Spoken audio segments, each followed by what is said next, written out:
you tired of so many unsuccessful relationships and broken courtship? Does it seem like you've been attracting or approaching the wrong set of ladies for marriage plans? Today on this channel, my husband will be sharing with us the right qualities to look out for in your Mrs. Right. These qualities has helped him in his own marriage of now 10 years. So I'll encourage us to please listen for more details of these qualities and apply them if you want to enjoy your marriage. Hello everyone, welcome to my channel. My name is Ayojoypeters, and here with me is the love of my life. His name is Ayojoypeters. We talk everything love, relationship, marriage and family life. So if you'd like more of that, subscribe to this channel and put on the notification so you are notified every time I share a new video. Marriage is honorable. Let's show you how. Today we are looking at the topic, why did I marry my wife? What are the qualities I saw in my wife that made me choose her? What are the things that I saw that made me decide that this is my Mrs. Right? And for the sisters here, remember in a previous video, my wife looked at the reasons why she married her husband, talking about me, of course. And then those are the qualities the sisters should look for in a prospective man. But today, we are looking at the qualities to look out for in a prospective wife. And these are the things I saw in my wife that made me choose her. And I can tell you that in the past 10 years, I have enjoyed my marriage, stress-free, tension-free, and crisis-free. And the same can happen to you. Just look out for these qualities, and then your marriage will be heaven on earth. Now, number one reason why I chose my wife and the qualities you should look out for in a woman is love for God. You see, love for God is a constant quality that you need to look out for before you choose a wife. Because anyone who will love you must first of all love God. You can't give what you don't have. A woman that will love you unconditionally must love God and show it in practical terms. Marriage is a lifelong event. It is not a short-term relationship, no. And that is why you don't go into it with just feelings, because every feeling has a terminal point. But when you get a woman who loves God, because of her union with God, the nature of God rubs off on her. She brings those qualities into the marriage. Don't just pick a sister you find anywhere. Ensure that she's committed to God. Ensure that she has a relationship with God, a vibrant one for that matter. Because when it comes to marriage, you need the love of God to sustain the marriage. Why? It is eternal. It is a lifelong event. It is not what you start today and jump out tomorrow. You start it and you stay in it as long as you live. That is why you must pick a woman who loves God, who fears the Lord, who is practically involved with God. A woman who you can point to and say, no, this one is truly serving God. Because a woman that does not serve God may not be able to serve you. And in marriage, it is all about service to one another. A woman who is dedicated and committed to God, who serves God in truth and in spirit, will serve you in marriage, which is the essence of marriage in the first place. Marriage is meant for service. It is meant to help each other. So, you ensure that you pick a woman who serves God in truth and in spirit, a woman who is dedicated to God, a woman who fears the Lord, who has the nature of God in her. Because when it comes to marriage, you will need these qualities. And this quality I found in my wife that has kept us, that has sustained us for 10 years. I've never invited a third party into my family to settle any issue. Why? I looked out for this quality in my wife and I ensured that it was there. I watched her carefully. I saw her serve God. I saw her go to church. I saw her engaged in fellowship with God.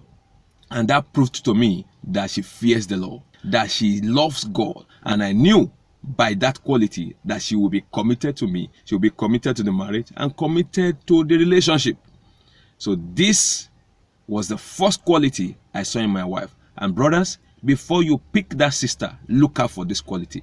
This is constant, it's not bargainable. Now, what was the number 2 quality I saw in my wife that every man should look for before picking a wife? That is submission. You must look out for submission in a woman. You see, the Bible says, husband, love your wives, and wives, submit to your husband. Why?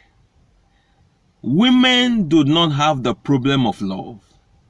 When a woman loves you, she can give you all. But you see, women have the issue of submission. Marry a woman that can submit to you.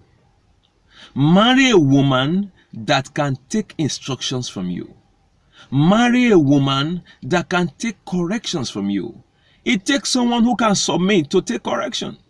It takes someone who can submit to respect you. Don't marry a woman that cannot respect you. Don't ever choose a woman that cannot submit to you. That is why you should look out for a woman who will submit, who will respect, not just during the relationship, but in the course of the marriage. Why do you need submission? When you cross from relationship into marriage, submission is required on the part of the woman to ensure that the family and the marriage is not in crisis. Because from time to time, instructions will come, corrections will come from the husband to the wife, and then it takes a woman who can submit to take such corrections. It takes a woman who can submit to take such instructions. Please, men, don't ever go for a woman who is not submissive. It is a virtue that must be there. It is a quality that you must find if you must enjoy that marriage. I found this quality in my wife, and it has kept us for 10 years. My wife submits to me. My wife respects me, and I've enjoyed that quality for the past 10 years. So, men, go for a woman who is submissive. Go for a woman who will respect you, who will respect what you stand for, who will respect what you represent, who will respect your opinion, who will submit to your instruction, who will submit to your leadership. Why must the woman be submissive? Because when it comes to marriage, the man is the guardian of the home. The man is the one who is the leader in the home. He takes the lead. He guards the home. He safeguards the family. So he needs a woman who will be able to take instruction as from a leader to the one that is being led. You know, anywhere we have two heads, it has become a monster. So in marriage, there's only one head, and that is the husband. So you must marry a woman who can submit to the leadership of the husband. If you go outside this quality, it may lead to crisis. It may lead to a major crisis, which you will not be able to manage. And this is the reason for a lot of crisis we have in marriage. This is the reason for issues, troubles we have in marriage today. Choose a woman who is submissive, who can submit to you, who can respect you. Don't go for a woman who cannot respect you because of her level of education. Don't pick a woman who cannot respect you because of her job. Probably she works in a better place than you do, and then that is a reason why she shouldn't submit to you. No. Pick a woman who will submit no matter the level she attains, no matter the position she attains in life, no matter her earning. You must be able to choose a woman who will submit to you, who will respect you. That's a crucial quality you need to pick in your prospective wife. Now, number 3 quality you need to pick is a woman that is enterprising. Yes, enterprising. Who is dutiful. who is not lazy. You must look out for a woman who can work and then make the marriage work. You must look out for a woman who is enterprising, not a lazy woman. Do you know there are some women who just sit down and sit by in life? All they pray for is, Lord, bring a man that will just dust me and pick me up and then clean me up and then tush me and then decorate my life. No.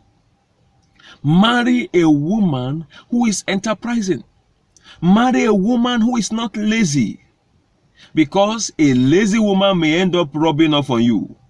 A lazy woman may end up dragging you down in marriage. Go for a sister who can step out of her comfort zone and do something tangible with her hands. There are ladies out there whose life principle is, a man should just come around, pick me up from my father's house, and then start taking care of me. Of course, it is the job of the man to take care of the wife and the family. But you must marry a woman who will not just be docile in the home. Because a time may come when the man alone may not be able to carry the burden of the family. And that is not to say a man should, sit by and then look up to the wife as the breadwinner of the home. That's not what I'm saying. I am saying that the woman must also find something tangible to do to support the home, to support the family. Because actually, the woman is called the helpmeet. She is meant to assist the husband. She is not just meant to sit down and be a consumer. No. Marry someone who is an asset, not a liability. Brothers, don't go for a liability. A liability sits by looking for what to get. But a woman who is enterprising, who is an asset, will go out of her way to ensure that she adds something to the family. Marry a contributor, not a consumer. Don't marry a liability, marry an asset. Marry someone who is enterprising, who can go all out and also ensure that she's engaged, profitably engaged, to ensure that the burden of family care is not just on the husband alone. So, this is a quality you won't want to miss. My wife is enterprising. My wife is productive. She's an asset to me. She's an asset to the family. She does not just sit by and expect everything from me. No. When it comes to a time when she's meant to support, she supports. And that support is not by compulsion. Because we are in marriage together. We are in this business together. We are in this journey together. So, she is my helpmate. Where I am not sufficient, she becomes my sufficiency. Remember, she must not be a liability, rather an asset. Not a consumer, but a contributor. Marry a woman who will contribute to the welfare of the home. A woman who will contribute mentally, physically, and in every other area. You need this quality, and you can't do without it. And finally, number 4 quality you must look out for in a woman is understanding. Marry a woman who is understanding. What do I mean by that? A woman who has maturity of mind, maturity of thought. Marry a woman who can discipline her thought process. A woman who can discipline her actions.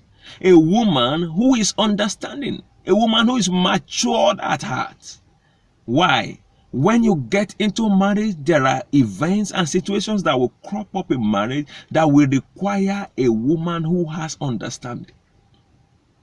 Let me say this to you.